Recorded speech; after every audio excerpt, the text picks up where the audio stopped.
조은석 특검이 이제 칼을 뽑아들고 휘두르기 시작을 했는데 네. 가장 먼저 들려오는 소식은 김용현 전 국방부 장관의 기소 소식입니다. 네네.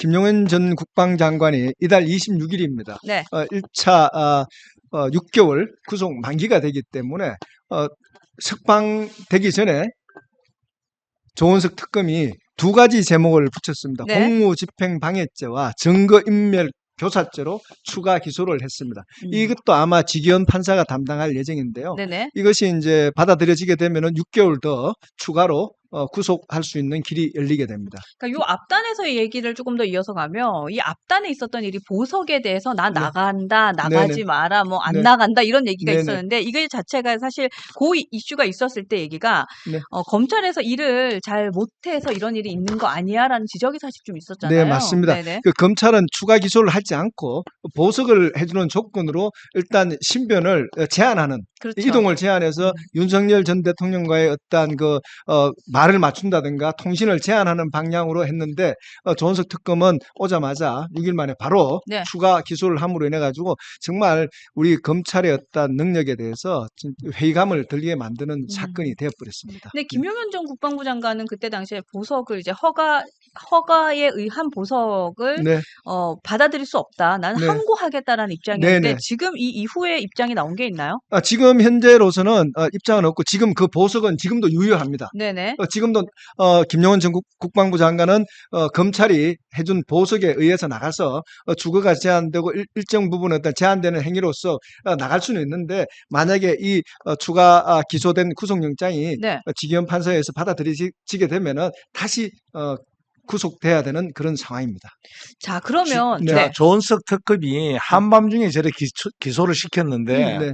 많은 우리 보수의 사람들은 네네. 이제 정치 보복의 시작이다. 네. 그렇게 얘기하니까 조은석 특검은 그쪽에서는 이렇게 얘기하죠. 네. 내란의 2인자다. 네, 맞습니다. 그래서 내보내면 안 네, 된다. 이 맞습니다. 두 가지가 충돌되고 있어요. 네. 이 충돌되는 관점에서는 어떻게 봐야 되겠죠? 그러니까 결국에는 아까도 말씀하셨다시피 그 보석에 대한 부분인데요. 보석의 결정 조건이 뭡니까? 다음과 같아요. 이제 법원이 지정한 일시 장소에 출석하고 증거를 인멸하지 않으면 허가 없이 출국하지 않는다. 뭐 주거 제한이 있고, 그다음에 보증금 이력이 있고, 그다음에 이 위반할 때에는 보증금도 몰취하고 과태료 부과 등이 있는데 결국에는 이게 뭡니까? 밖에 나가서도 감옥처럼 이제 그 행동의 이제 자유를 제약을 하는 거죠. 그렇죠. 근데 보면요, 이거를 받아들이지 않으니까 이제 검찰 입장에서는 아무래도 아직까지 이 증거 확보나 이런 것들이 확실하지 않으니까 풀어주기가 어려우니까 한밤중에 기소를 한 거 아닌가? 저는 그렇게 봅니다. 그래가지고 검찰이 지금 일을 제대로 하고 있는 게 맞는가? 과연 이 특검이 지금 제대로 돌아가는 거 있는 게 맞는가 하는 저는 의문이 듭니다. 예, 그럼 정치 보복이 풀어줘야 아니라. 된다고 봅니까? 네? 풀어줘야 된다고 봐요. 풀어주고 우리 말고가 문제가 아니라 결국에는 그 특검에서 이런 자료나 확보 같은 건 일을 제대로 해야 된다라고 저는 봅니다. 그건 네. 해야 된다고 생각하면 잡아놓고 해야 될 거예요. 풀어주고 해야 될 그러니까 거예요. 자신이 없으니까 잡아둔다는 거잖아요. 지금 결국에는. 그래요? 예. 그러면 풀어줘도 된다. 이렇게 봐야 되죠. 동료 시민 패널께서는. 아니요, 저는 그렇게까지 생각 안 하는데요. 그러니까 어떠든 그 답이 두 가지니까 풀어줘야 된다, 풀어주지 말아야 된다. 이걸 얘기하는 저는 거니까. 그거는 별로 중요하지 않다고 그게 보고요. 중요해요. 결과니까. 지금 그것 때문에 얘기를 하고 있는 거니까.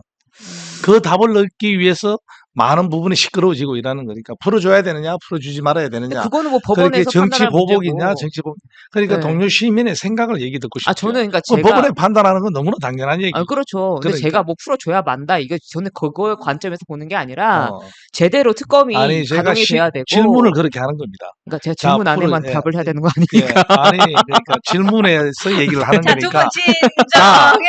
네. 그렇다 그러면 두리뭉실 얘기하는 걸로 그렇게 듣겠습니다. 자, 우리 김건우 기자는 네. 풀어줘야 된다. 제가 풀어줘야 지금 된다. 이런 얘기가 많은데. 풀어주면 안 되고요. 지금 네. 나가 있는 윤석열 전 대통령도 구금을 해서 네. 철저하게 조사를 해야 된다는 게 저는 음. 일관된 입장입니다. 네. 네, 그래요? 네네.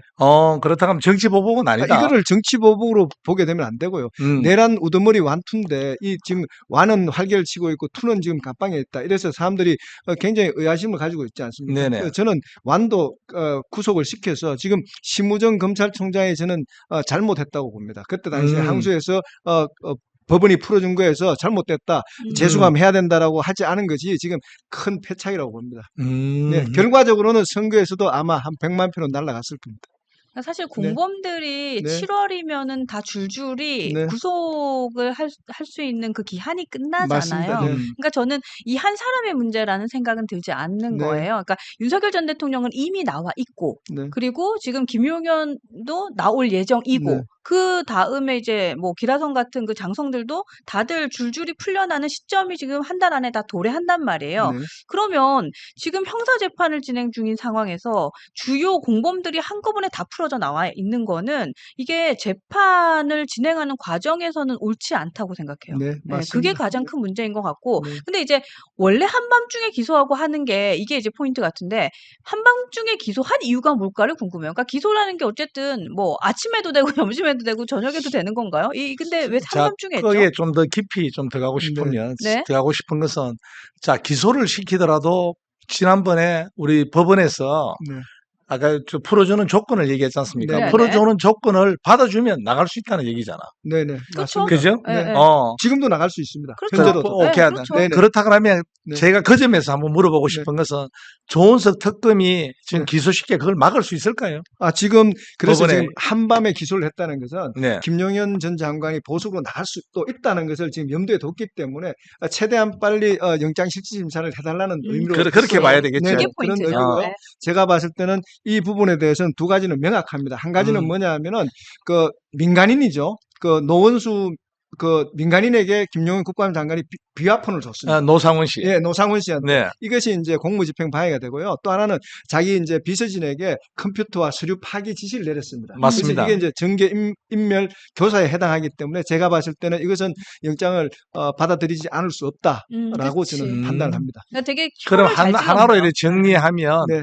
나가는 걸 안 조기에 차단하기 위해서 맞습니다. 새벽 3시에 넣었다고 네네. 봐야 되죠. 예, 지금 가장 두려워하는 것은 뭐냐 하면은 윤석열 전 대통령하고 국방부 장관하고 입을 맞출 가능성이 많다고 봅니다. 맞아요. 저번 맞아요. 재판 과정에서도 나왔거든요. 그렇죠. 포구령 문제였는데요. 12월 2일 날 포구령에 대해서 윤석열 대통령이 그렇게 얘기했어요. 당신이 관저로 포구령을 들고 왔지 않느냐 그러니까 김용현 전 국방부 장관이 기억이 납니다 이랬어요. 그게 말이 안 되는 얘기거든요. 그러니까 이런 것들 때문에 검찰은 구속 상태에서 둘을 분리시켜야 된다 이렇게 보고 있는 것 같습니다. 그러니까. 그럼 하나만 더 우리 네. 특종 기자 김건우 네. 기자한테 여쭤보고 싶은 것은, 그러면 쉽게 얘기하면 나갈 수 없다 네네. 맞습니다. 이렇게 봐도 된다 네네, 이죠. 맞습니다. 결국 그 법원을 그 판결에 받아들이기 전에 기소를 해가지고 네. 잡을 거다. 네네. 지금 정치적인 분위기로 인해서는 네. 그렇게 될 확률이 높겠죠. 네, 지금 뭐 정치적인 거를 떠나서라도요. 네. 법적으로 그렇게 갈 거고 제가 봤을 때는 조만간 내란 특검, 조은석 특검에서 윤석열 전 대통령에 대한 영장도 다시 청구하지 않겠는가 지금 이렇게 내다보고 있습니다. 그렇게까지 네, 보여요. 그것도 공감합니다만, 네네네. 그렇게 된다 그러면 네. 6개월 살고 이런 풀어주는 건 인권에 대한 문제도 있잖아요. 개인 인권에 대한 문제, 개인 방어권의 문제도 있잖아요. 아니, 이거는 법적인 거는 1심은 6개월이기 때문에요. 그렇죠. 6개월에서 나오는데 여기서 추가 기소로 다른 범죄 행위가 드러났기 때문에 네, 이 부분은 추가로 되는 거고요. 그다음에 아마 윤석열 전 대통령에 대해서도 지금 다른 부분으로 어떤 기소할 부분이 있으면은 추가로 영장을 청구할 수 있습니다. 저도 그 점에서 이제 고민하는 것은 6개월이 됐으면 나오는 것이 맞는데, 네네. 추가 기소한다는 얘기는 네. 또 막강한 권력을 가지고 네. 그것이 기소할 만한 내용일까, 이런 것도 좀 궁금하더라고요. 네. 그래서 그런 갈림길이고, 전체 틀에서 봤을 때는 네. 뭐 저도 김건우 기자님이 얘기하는 거에 대해 가지고 공감합니다. 그리고 이제 구속에 대해서는 가장 이슈 포인트가 증거인멸이잖아요. 네, 근데 맞습니다. 지금 네. 조특검이 이제 증거인멸 하나를 좀 이렇게 메인으로 세운 게 있잖아요. 그래서 네. 이거는 구속을 연장시키려는 의지도 강하고 네, 맞습니다. 법원도 이것을 네. 뭐 거절할 수는 없을 것 같다는 네, 생각은 강하게 맞습니다. 드는 저는 것 이 같아요. 포인트에 네. 상당히 관심을 가집니다. 만약에 네. 이제 특검, 3특검이 시작돼 가지고 첫 기소였는데, 네. 여기서 기소권이 원하는 대로 안 되게 붕괴가 되면 네. 3특검 완전히 뭐 기분 잡치는 거죠. 네. 그러니까 스타트가 꼬여버리니까. 네, 꼬여버린 거죠. 근데 사실 네. 요거는 가능성은 높아 보이는 것 같아요. 네, 저도 그렇게 네, 생각합니다. 허를 딱 찔렀다. 네. 네, 좋습니다. 그래요.